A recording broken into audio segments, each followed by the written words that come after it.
할렐루야. 오늘 계속해서 창세기 우리 공부하고 있습니다. 오늘 8장인데요.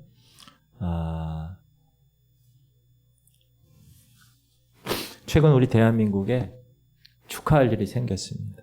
여러분도 잘 아시다시피 우리나라 한강이라는 작가가 노벨 문학상을 수상했습니다. 비영어권의 나라 대한민국에서 노벨상, 그것도 노벨 문학상을 받았다는 것은 거의 불가능한 일이 오늘 우리 대한민국에 생긴 것, 대단한 일입니다. 이거는 물론 그 데보라 스미스 그분의 그 번역한 그 번역가의 도움이 아주 절대적이었다고 생각을 하는데, 노벨상을 주는 스웨덴의 한림언에서 그녀의 수상 이유를 이렇게 발표했습니다. 역사적 상처에 맞서며 인간 삶의 연약함을 드러내는 강력한 시적인 산문이다.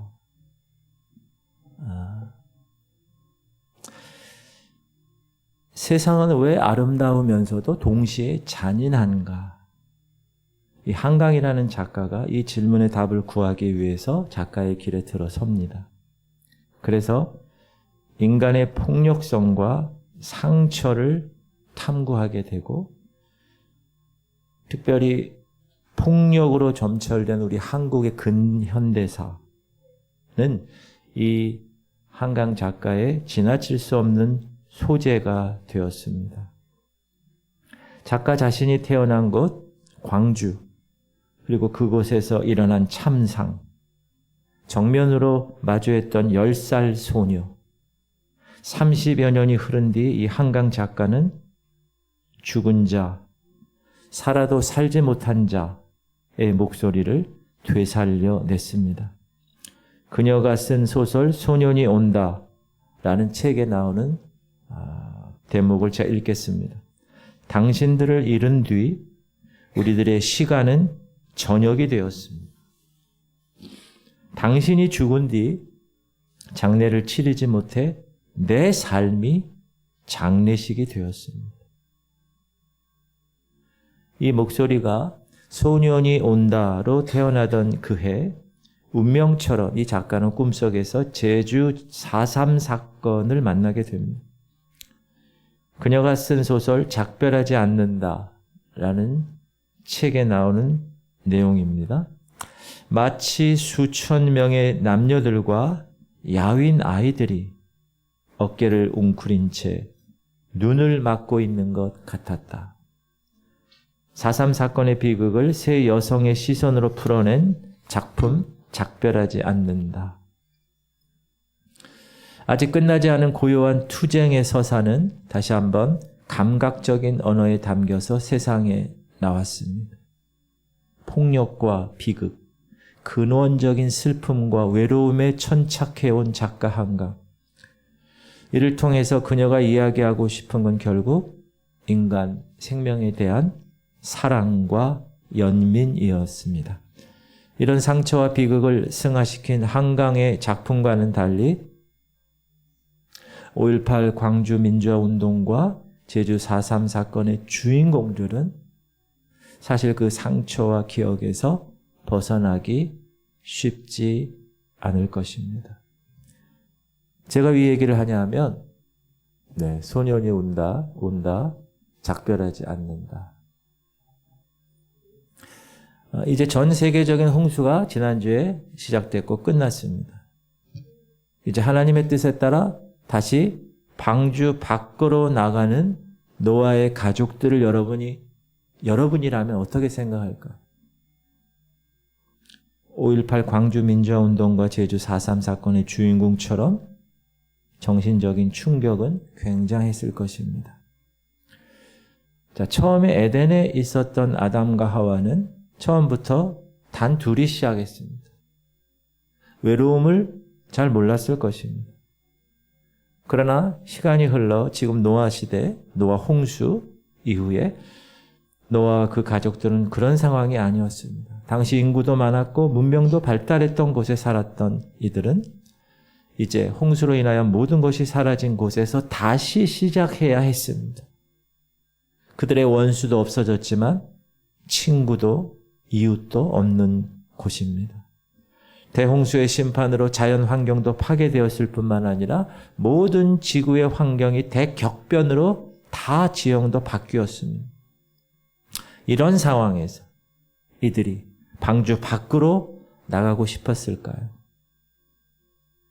그럼에도 불구하고 방주 안이 안전했다고 방주 안에만 머물 수는 없는 상황이었습니다.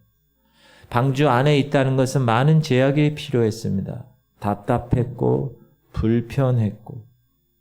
그러나 방주 밖으로 나간다는 것도 결코 만만치 않은 상황입니다. 방주 밖으로 나간다는 것은 앞으로 어떤 상황이 전개될지 모르는 두려움과 그것을 헤쳐가야 하는 과제가 있었기 때문입니다. 오늘 말씀은 노아가 방주 밖으로 나가는 내용입니다. 물론 자기들이 구원받았다는 상황에 따라 감사도 있었을 것입니다. 그러나 아픔도 가지고 다시 땅으로, 이 세상으로 향하는 삶이 시작된 것입니다. 사랑하는 성도님들, 우리들도 이렇지 않은가요? 여러분 이제 어린아이에서 사춘기를 지나서 청년이 됩니다. 그 청년이 되면 요즘은 더하죠. 독립을 하죠. 그걸 비판적으로 얘기할 수는 없고 자연스러운 것이라고 생각합니다. 어쩌면 안전한 부모의 품을 떠나서 자신이 주도하고 자신이 책임져가는 삶을 향하여 가는 것입니다. 물론 과거의 상처가 발목을 잡을 수 있습니다. 불확실한 미래가 한치 앞을 못 보게 하기에 두려울 수도 있습니다. 그렇다고 뭉개고 버틸 수만은 없습니다. 어떻게 세상으로 향할 것인가? 사실 이것은 비단 청년의 고민만이 아닙니다. 우리 모두에게 각자 적용되는 고민입니다.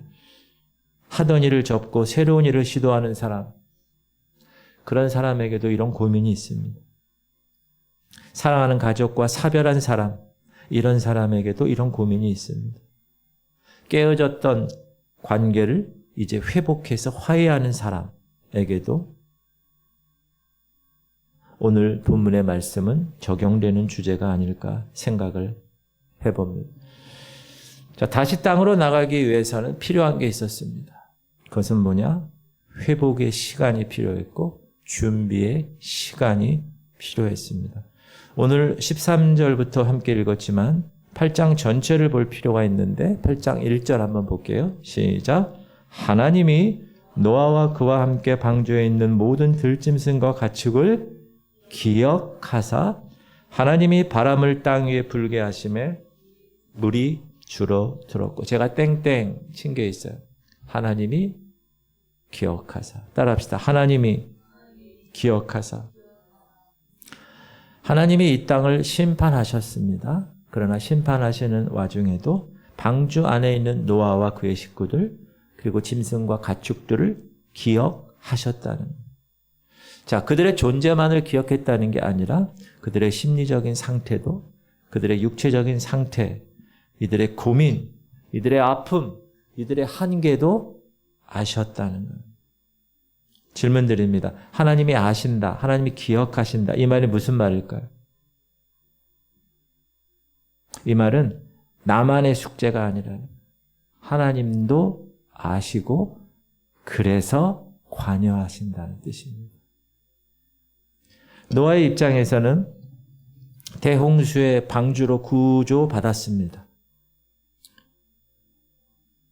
그런데 물로 가득한 세상에서 어떻게 살아갈까? 답이 안 보였을 것입니다. 그래서 하나님이 기억하셨습니다. 그리고 하나님이 바람을 보내셨습니다. 우리 한번 1절을 다시 읽어볼게요. 시작.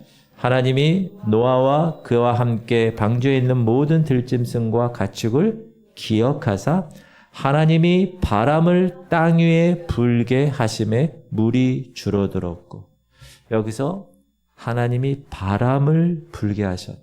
이 바람이라는 말은 히브리 말로 루아흐라는 뜻입니다.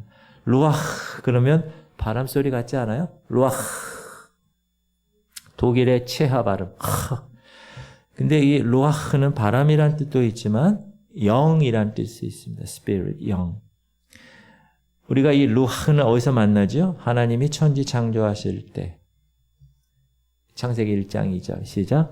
땅이 혼돈하고 공허하며 흑암이 깊음 위에 있고 하나님의 영은 수면 위에 운행하시니라. 혼돈과 공허 중에 하나님의 영이 수면 위로 운행하셨던 것처럼 노아의 때도 그렇게 하셨다. 노아의 때도 물로 가득 찬 세상, 아니 물로 싹 쓸어버려서 혼돈과 공허한 세상, 그것을 하나님의 영이 운행하셨다. 쭉 둘러보고 어떻게 하실지 생각하셨다. 아시고 기억하시고 관여하셨다. 그 영이 바람이 되어 불게 하셨고 그 바람이 그 물들을 줄어들게 하신 것입니다. 이게 하나님이 기억하신 거예요. 하나님이 아신 거예요. 하나님이 그래서 관여하신 것입니다. 이 얘기는 먼 훗날 우리가 알고 있는 출애굽 사건에도 생겼습니다. 시작. 모세가 바다 위로 손을 내밀매 여호와께서 큰 동풍이 밤새도록 바닷물을 물러가게 하시니 물이 갈라져 바다가 마른 땅이 된지라. 바다가 마른 땅이 되었습니다. 큰 동풍으로 인하여. 출애굽한 이스라엘 백성들은 지금 홍해 앞에 맞닥뜨립니다. 뒤에는 애굽의 군대가 있습니다. 사면 초가의 상황. 그런데 하나님은 아셨습니다. 하나님은 기억하셨습니다. 그래서 관여하셨습니다. 어떻게? 바람을 루아흐 보내셨습니다. 바람이 얼마나 세게 불어야 바닷물이 물러가서 산처럼 되고 그 바닥이 마른 땅처럼 마를 수 있을까? 여러분 한번 바다가 가가지고 불어가지고 한번 말려보세요. 하루 종일해도 안 될 것입니다. 또 그렇게 바람이 세게 부는 곳을 어떻게 지나갈 수 있을 것인가? 그건 우리 인간의 차원의 생각이죠. 사랑하는 성도님들, 이 바람은 하나님의 영의 개입입니다. 무슨 말이냐? 노아가 방주 밖으로 나가기 전에 하나님의 개입이 있었다라는 것입니다. 하나님이 미리 옥토 작업을 하신 거예요. 정리 작업을 하신 거예요. 준비 작업을 하신 것입니다. 방주로 나가기 전에. 13절 시작. 601년 첫째 달 곧 그 달 초하루에 땅 위에서 물이 거친지라. 노아가 방주 뚜껑을 제치고 본즉 지면에서 물이 거쳤더라. 노아가 600세 때 홍수가 났는데 이제 601세 되는 첫째 달, 첫째 날 뭐죠? 새해 첫날. 그날 노아는 방주 뚜껑을 열고 방주 위로 올라가서 물이 거친 세상을 보았다. 야, 하나님이 주신 새 선물이구나. 성경에 기록된 노아 방주의 일정표를 보면 600세 2월 10일 방주에 들어갔고 600세 2월 17일 홍수가 시작됐고 40일간 비가 내렸고 7월 17일 방주가 아라랏산에 정박했습니다. 10월 1일 산봉우리가 보이기 시작했고 40일 후 까마귀와 비둘기를 보내죠. 드디어 601세 1월 1일 지면에 물이 거치고 2월 27일 땅이 바람으로 인하여 말라 그들이 방주 밖으로 나갑니다. 방주 안에서 무려 377일 만에 나가게 되었습니다. 40일간 비가 그친 후에도 노아는 방주 안에서만 무려 330일을 있어야 했습니다. 거의 1년이에요. 이 기간은 하나님께서 물이 줄어들게 하신 기간, 세상을 재창조하신 기간입니다. 땅으로부터 솟아나왔던 그 물을 다시 땅속 지하로 들어가게 하시고 땅을 솟게 하시고 물을 모아서 큰 대양을 만들기도 하셨고 식물이 자라게도 하셨습니다. 하나님의 두 번째 창조입니다. 하나님이 최초의 천지 창조하실 때는 며칠 만에 창조되었죠? 6일 만에. 그런데 재창조하실 때는 무려 55배 시간 330일이 걸렸습니다. 질문 드립니다. 하나님의 능력이 줄어서 이렇게 오래 걸렸죠? 제 생각에는 이 기간은 노아를 위한 시간이었다고 생각합니다. 자, 노아는 몇 년간 방주를 지었죠? 120년간. 그리고 40일간의 대격변의 시간을 보냈습니다. 만약 홍수로 심판하시고 나서 창조 때처럼 6일 만에 세상 정비하시고 노아 보고 방주 밖으로 나가? 만약 그랬다면 노아에게는 엄청난 충격, 엄청난 잔인한 일정이 아니었을까 생각이 들었습니다. 그래서 하나님께서 처음에 노아에게 방주를 지으면서 무려 120년을 준비하게 하신 것처럼 이제는 방주를 버리고 밖으로 나가는데도 준비할 시간을 330일 주셨다. 그 기간 동안 친구와의, 이웃과의 잃어버렸던 아픔도 치유하고 아무것도 없는 세상 속에서 다시 어떻게 세상을 이루어갈지 고민하며 설계하는 시간을 주신 것입니다.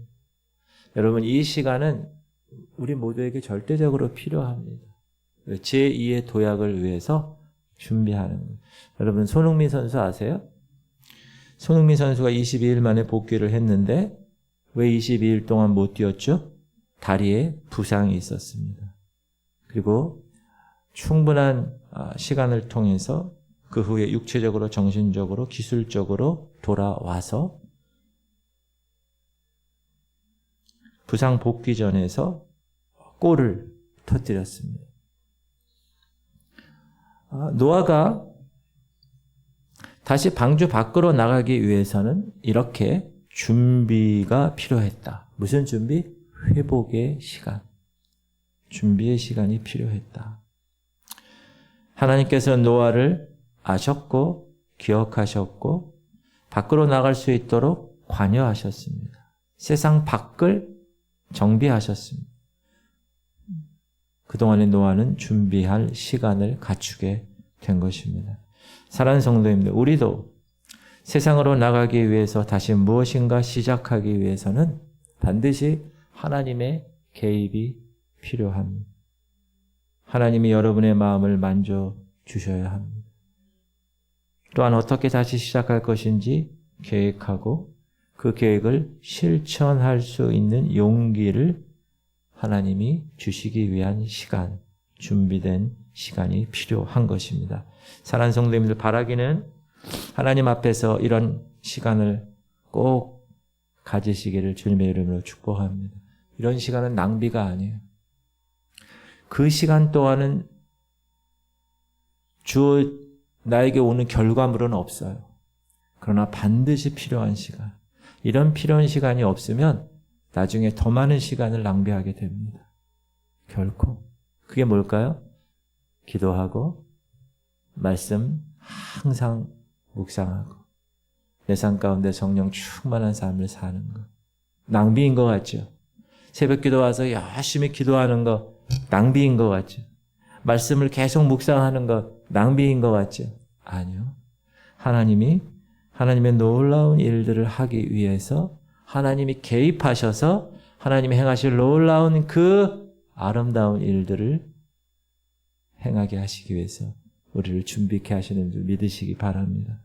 두 번째 생각할 것은 다시 땅으로 나가 생육하고 번성하라는 명령을 받습니다. 자, 땅이 다 말랐어요. 무엇으로? 로아흐, 바람으로 인하여 다 말랐어요. 드디어 하나님께서 방주 밖으로 나오라 말씀하십니다. 시작. 하나님이 노아에게 말씀하여 이르시되 너는 네 아내와 네 아들들과 네 며느리들과 함께 방주에서 나오고 너와 함께한 모든 혈육 있는 생물 곧 새와 가축과 땅에 기는 모든 것을 다 이끌어내라. 이것들이 땅에서 생육하고 땅에서 번성하리라 하시매. 노아는 홍수 이후에 물이 줄어드는 과정과 또 까마귀를 보내고 비둘기를 창밖으로 내보내면서 세상의 변화를 계속 체킹했습니다. 그리고 이제 때가 되어 뚜껑을 열고 방주 위로 올라가 세상의 변화를 눈으로도 확인했습니다. 그럼에도 불구하고 여기서 중요한 게 있어요. 노아는 따라합시다. 하나님의 지시가 있을 때까지 방주 밖으로 나가지 않았습니다. 이게 중요해요. 내가 봤을 때 다 말랐어요. 땅이. 비둘기가 나무 이파리도 가지고 왔어요. 눈으로도 확인했어요. 그럼 보통 사람들 어떻게 합니까? 나가죠. 방주 밖으로. 그러나 노아는 그렇게 하지 않았어요. 하나님의 지시가 있을 때까지 때를 기다리고 준비하고 있었던 것입니다. 사랑하는 성도님들, 너무 일찍 나가도 안 되고 너무 늦게 나가도 안 됩니다. 하나님의 준비 작업이 안 끝났는데 방주 위에서 보면서 다 되었구나 판단하고 밖으로 나갔다가는 늪에 빠지고 진흙탕에서 헤어나오지 못합니다. 반대로 하나님께서 다 됐으니 이제 나가라 밖으로 하는데 아이고 준비가 덜 됐습니다. 아이고 두렵습니다. 아이고 안 나가겠습니다. 이렇게 하는 것도 문제입니다. 만약에 노아가 하나님이 나가라 그런데 안 나갔어요. 그럼 어떻게 됐을까요? 그 안에 있는 노아 방주에 있는 모든 짐승들, 그 중에서도 야성을 가지고 있는 짐승들이 아마 으르렁거려서 큰 부상을 입었거나 죽임을 당했을 수도 있을 것입니다. 사랑하는 성도님들, 반드시 기억하세요. 준비를 하고 있는 것. 항상. 그랬다가 하나님의 사인이 떨어지면 그때 행동으로 옮겨야 합니다. 하나님이 지시한다는 것은 하나님이 함께 하신다는 것. 따라합시다. 하나님이 지시한다는 것은 하나님이 함께 하신다는 것입니다. 물론 여전히 두려움이 있고 여전히 자신의 한계가 있다는 것을 인정해요. 그러나 동시에 하나님이 함께 하신다는 것을 잊어서는 되지 않습니다. 항상 준비하고 있다가 사인이 떨어지면 행동하는 거예요. 그럼 하나님께서 방주 밖으로 내보시면서 하신 말씀이 뭡니까? 생육하고 땅에서 번성하리라. 시작. 너와 함께한 모든 혈육 있는 생물 곧 새와 가축과 땅에 기는 모든 것을 다 이끌어내라. 이것들이 땅에서 생육하고 땅에서 번성하리라 하시며 무슨 생각이 나죠? 처음 창조했을 때 하나님이 아담에게 하신 말씀이죠. 시작. 하나님이 그들에게 복을 주시며 하나님이 그들에게 이르시되 생육하고 번성하여 땅에 충만하라. 땅을 정복하라. 바다의 물고기와 하늘의 새와 땅에 움직이는 모든 생물을 다스리라 하시니라. 생육하고 번성하여 땅에 충만하라. 다시 노아로 시작하시면서 똑같은 말씀을 하셨습니다. 그러나 창조 때는 그냥 명령형으로 기록되어 있습니다. 생육하고 땅에 충만하라. 그러나 노아 때는 생육하고 땅에서 번성하리라. 이거는 하나님의 의지가 들어간 말이에요. 번성하게 할 것이야, 내가. 그런 말씀입니다. 창세기 9장 7절은 명령으로 기록되어 있죠. 시작. 너희는 생육하고 번성하며 땅에 가득하여 그 중에서 번성하라 하셨더라. 무슨 말이냐? 하나님께서 우리에게 명령하셨다는 것은 우리가 순종하면 하나님이 그렇게 하시겠다는 거예요. 믿으세요? 하나님이 우리에게 명령하신 것은 우리가 그 말씀, 그 명령을 순종하기만 하면 하나님이 그렇게 하시겠다는 거예요. 하나님의 자녀들에게. 왜? 약속으로 하나님께서 하셨으니까. 예를 들어서 방주 밖으로 나간 개가 있어요. 개. 그때 개도 한 쌍이 있었을 거 아니에요. 그죠? 근데 개가 발을 잘못 디뎌서 절벽에서 떨어져 죽었어요. 그럼 개는 어떻게 되죠? 멸종되는 거죠. 사자가 방주에서 나오자마자 배가 고파. 토끼를 잡아먹었어요. 그럼 이 땅의 토끼는 멸종되는 겁니다. 그럼 사자나 호랑이 같은 맹수들은 자신들의 먹이가 개체수를 늘릴 때까지 금식하고 있어야 하나요? 아마 노아도 이런 질문을, 이런 궁금증이 있었을 것입니다. 왜 한 쌍씩 남겨두셨는데 그게 가능한가? 뭐가 잘못되면 그거 멸종되는데. 그래서 하나님께서 생육하고 번성하게 하겠다고 약속하십니다. 자신의 의지를 통해서. 그리고 명령하신 것입니다. 여러분, 이렇게 명령과 약속은 동전의 양면과 같은 것입니다. 명령을 받으면 그 명령 받은 사람은 수행해야 할 의무가 있습니다. 지금 우크라이나와 러시아 전쟁하고 있죠. 최근에 북한군이 참전한다고 합니다. 이스라엘과 하마스, 이스라엘과 헤즈볼라, 특히 이스라엘과 어제 이란 지금 전쟁이 시작됐어요. 제한된 전쟁이지만 물론 그런 상황을 유튜브 영상이 실시간으로 보도하고 있습니다. 우리는 지금 안방에 앉아서 저 중동에 있는 전쟁을 생생하게 보고 있습니다. 그런데 특전 대원들, 특전대 알파팀 같은 군인들, 이들은 어떤 명령을 받죠? 미션을 받아요. 그러면 어떻게 해요? 홀로 적진에 들어가서 그 명령을 수행해야 합니다. 그래서 많이 죽기도 하죠. 그러나 하나님은 결코 우리에게 홀로 내버려 두지 않으십니다. 왜냐? 하나님의 명령에는 반드시 하나님의 약속이 포함되어 있기 때문에 그렇습니다. 반드시 기억하세요. 하나님의 명령에는, 따라합시다. 하나님의 명령에는 반드시 하나님의 약속이 포함되어 있습니다. 사랑하는 성도님들, 불가능해 보일지라도 하나님이 명령하셨다면 그것을 이루겠다는 하나님의 의지가 포함되어 있는 것이기 때문에 순종만 하면 하나님이 이루시는 것입니다. 제가 우리 교회 올 때도 그랬고 제 인생의 삶에 있어서 하나님이 개입하셔서 하나님의 의지로 지금까지 인도하신 줄 알고 저는 너무나 감사드립니다. 여러분에게도 동일하게 순종하기만 하면, 그것을 이루시겠다는 명령, 그 명령에 순종하시기만 하면 하나님의 의지가 포함되어 있기 때문에 하나님이 이루시는 것입니다. 어떻게 한 쌍만 방주 안에 들어가면 종족이 어떻게 보존되겠어요? 잘못돼서 죽을 수도 있지. 그러나 하나님이 개입하시면, 하나님이 말씀하셨기에, 그 말씀은 약속이기에 그렇게 이루어질 줄 믿습니다. 하나님이 이루시는 거, 여러분 삶 가운데도 마찬가지입니다. 하나님의 약속을 우리가 받아요. 그리고 그 약속을 어떻게 해요? 이루시겠다는 하나님의 의지가 분명히 있어요. 근데 순종하지 않아요. 그럼 이루어질 수 없는, 순종해야 합니다. 순종하면 하나님이 이루시는 것입니다. 신약 복음서에서 벌하신 주님께서 제자들을 갈릴리로 부르셔서 모든 민족으로 제자를 삼아 아버지 아들과 성령의 이름으로 세례를 주고 내가 내게 명령한 모든 것을 가르쳐 지키게 하라. 분명히 명령이에요. 이거는. 질문 드립니다. 모든 민족으로 제자 삼는 일이 가능한가요? 우리가 생각할 때 그 당시, 지금이야 뭐 인터넷도 있고 여러 가지 첨단 기술이 발달돼서 모든 민족에게 복음을 전할 수 있는 기회가 많아졌지만 그 당시 모든 민족으로 제자 삼는 것은 불가능한 것일 수 있습니다. 그러나 따라합시다. 하나님 명령 앞에서는 우리의 생각은 중요하지 않습니다. 하나님의 명령은 하나님이 그렇게 하시겠다는 하나님의 의지입니다. 그러니 우리는 순종만 하면 되는 것입니다. 순종하면 하나님이 이루시는 것입니다.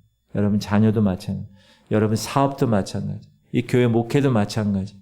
바라기는 하나님 말씀을 읽으면서 명령 구절이 만약에 있다. 그럼 어떻게 해요? 그 명령을 약속으로 믿고 순종하면 하나님이 그 일을 이루시는 줄 믿으시기 바랍니다. 그게 신앙생활이에요. 세상은 이게 되겠어. 그렇지 않아요.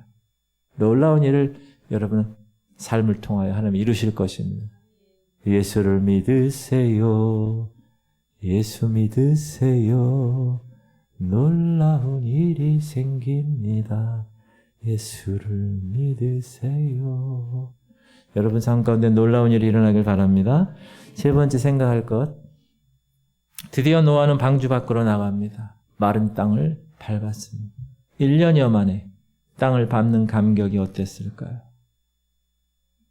동시에 두려움과 걱정도 태산이었을 것입니다.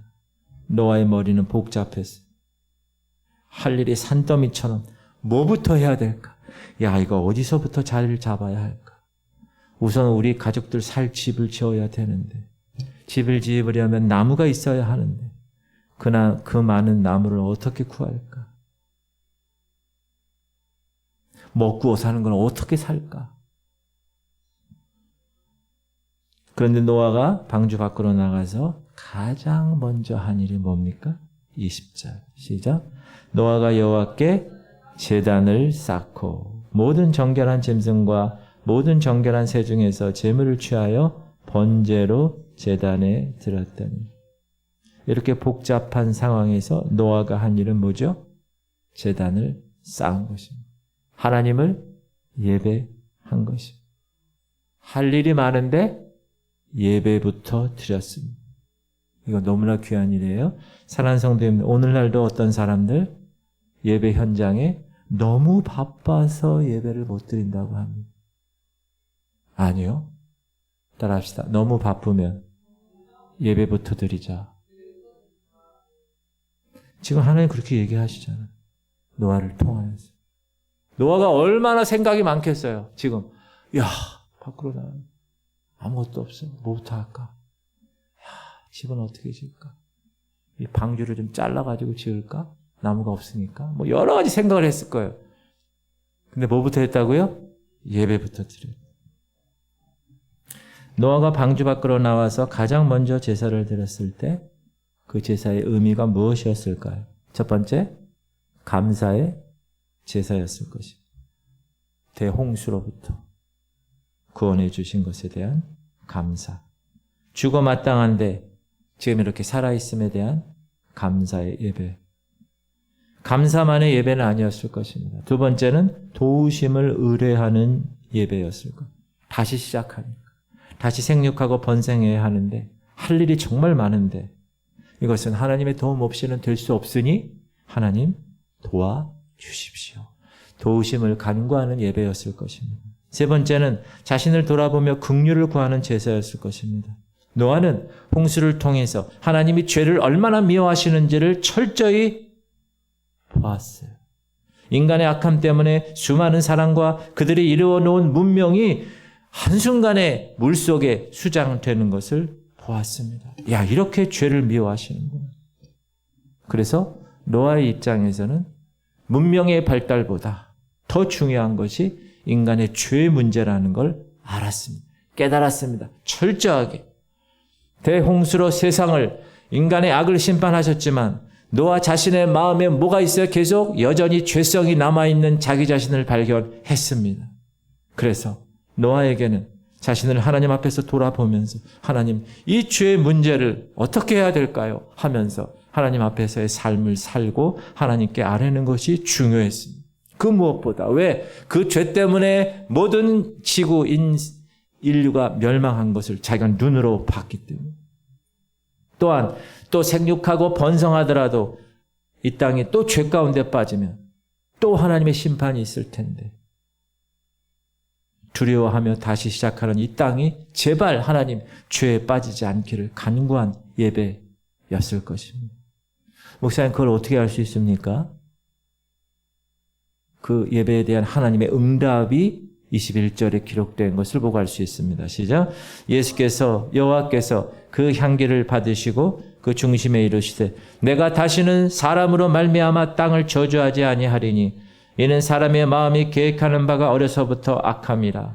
내가 전에 행하던 것 같이 모든 생물을 다시 멸하지 아니하리니. 하나님이 제일 처음에 한 그 제단에서 노아의 예배를 받으시고 인간의 계획이 여전히 악하다는 것을 아셨지만 대홍수처럼 생물을 멸하지 않겠다고 약속하신 것입니다.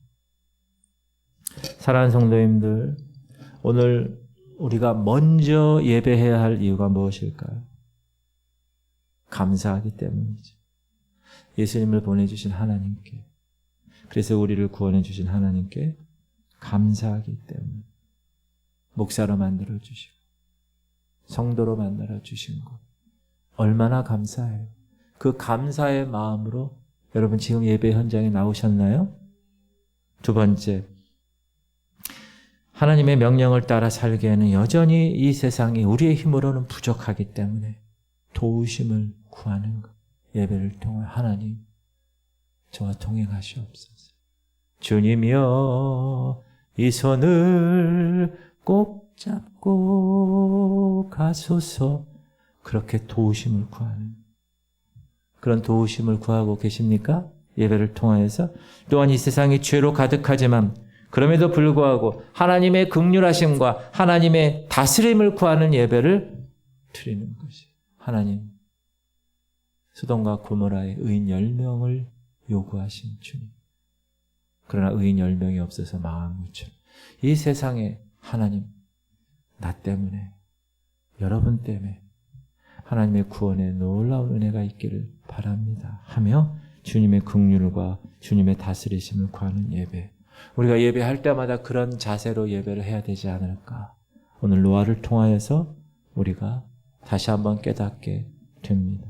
사랑하는 지구촌 성결교회 성도님들, 우리는 이제 예배를 마치면 세상으로 나갑니다.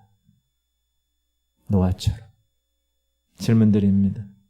회복과 준비가 되셨습니까? 하나님의 명령이 약속임을 믿고 순종하고 계시나요? 매 순간 예배하면서 하나님께 감사하고 하나님의 도우심을 구하고 하나님의 긍휼하심을 구하고 계십니까? 기도하겠습니다.